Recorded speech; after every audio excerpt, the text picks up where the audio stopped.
ගීතය ඔබ කිව්වාගේ මගේ අද වෙනකොට මට මේ ලබන අත්දැකීම් මේන් මතුවන සංවේග රසය සංවේගය ඉතා වෙනස් විදිහේ සංවේගයක් තියෙනවා. නමුත් මේ ගීතය ලිව්වේ ඔය කියන මගේ බිරිඳ වියෝ වෙන්න කලින්.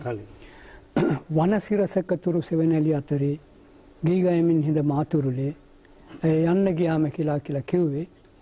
ඇත්ත වශයෙන්ම මේ ලියන්න හේතු වුණේ මනරම් සැඳෑවක්. වස්කම වනෝද්‍යානයේ මා ගත කරපු එක්තරා මధుර සැඳෑවක ලියවිච්ච ගීතයක්. පසෙකින් ඔබ දන්නවා කැලෑවට සඳ පායපුවම මොනතරම් සුන්දරයි. ඒ වගේම වස්කම වනෝද්‍යානයේ පසෙකින් සුදු කඳ වැටිය දිස් වෙනවා. ඒකම වන ගැබට යාන්තමට වැසිදිය වැටිලා එහෙම නැත්නම් පින්න වැටලා තිබිච්ච අවස්ථාව. ඉතින් මේ සියල්ල එක්කාස් කරන මගේ වින්දන මූලය උනේ මේ වස්කම්වේ ඒ වගේම කදුරු පිටිය වන නිවාහනයේදී ගත කරපු සැඳෑ මිහිර. ඒ මම හිතනවා ඒ තුලින් මම මතු කරන්න බලාපොරොත්තු වෙන්නේ මේක ප්‍රේමයටත් වඩා සුභාදහමේ තිබෙන චමත්කාරය යම් කිසි විදිහකට ජීවිතයට ආරෝපණය කරගන්නට බැලුව අවස්ථාවක් කියලා කියන්න පුළුවන්. නමුත් මෙහිදී මට අවකාශය ලබා ගත්තේ සඳ වියක්ුණාට පස්සේ සඳ හොඳින් බැබලලා හිටන් අර කඳු වැටිය මුදුනින් වියකුණාට පස්සේ ඇතිවෙච්ච සුභාදහමේ සංසිද්ධිය.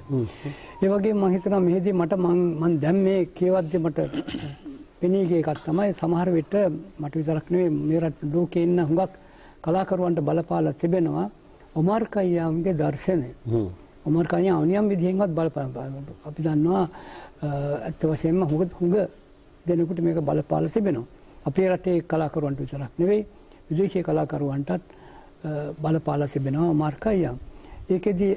මේකෙදි මා කියනවා වනසිරසක තුරු සෙවණැලි අතරේ ගී ගයමින් හිඳ මාතුරුලේ කියලා.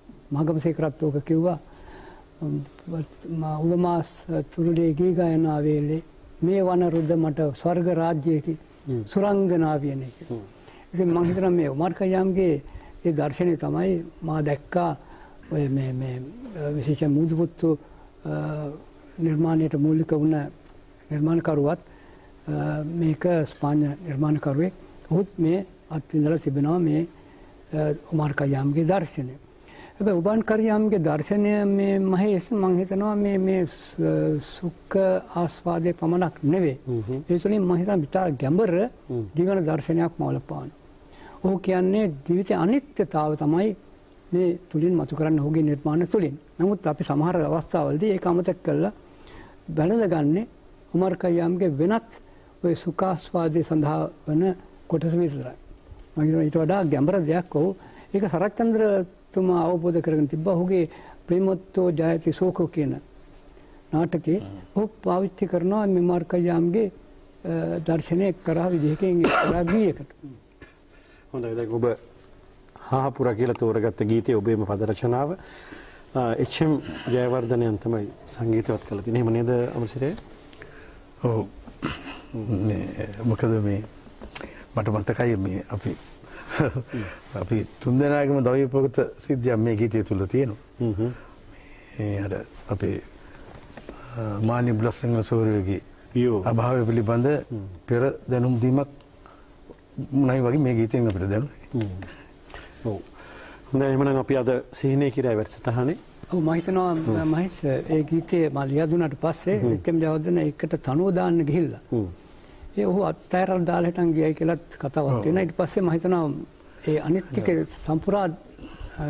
සපුරා දීලා තියෙන්නේ අපේ අමරසිරි පිරිස් මහත්මිය. අමරසිරි එක කියන්නේ. ඔව් දැන් මෙහෙමයි ඉතින් ඔක මේ ජයවර්ධනට දුන්නා.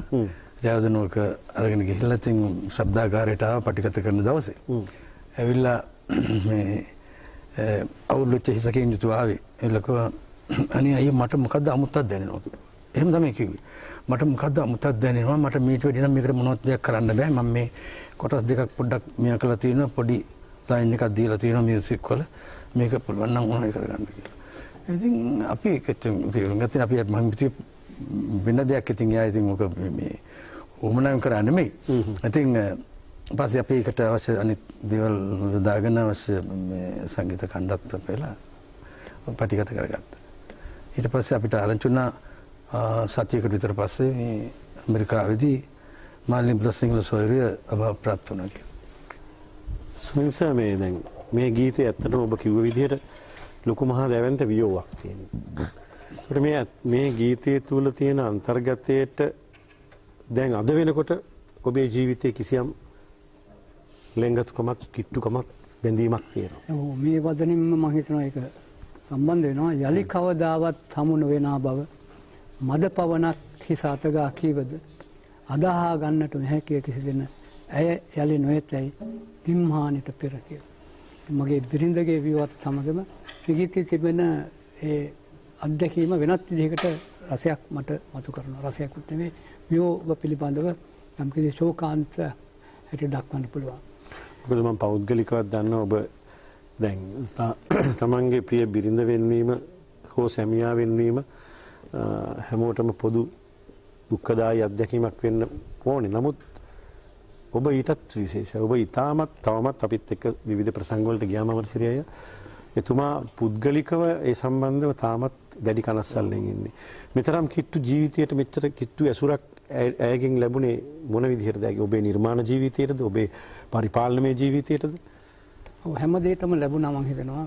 දරුවන් 4 දෙනෙක් හදා වඩා ගත්තා. ඒක වෙන පැත්තක්. අනිත් එක මම හිතනවා මට රස්සාවල් නැතු වෙලා ගියා.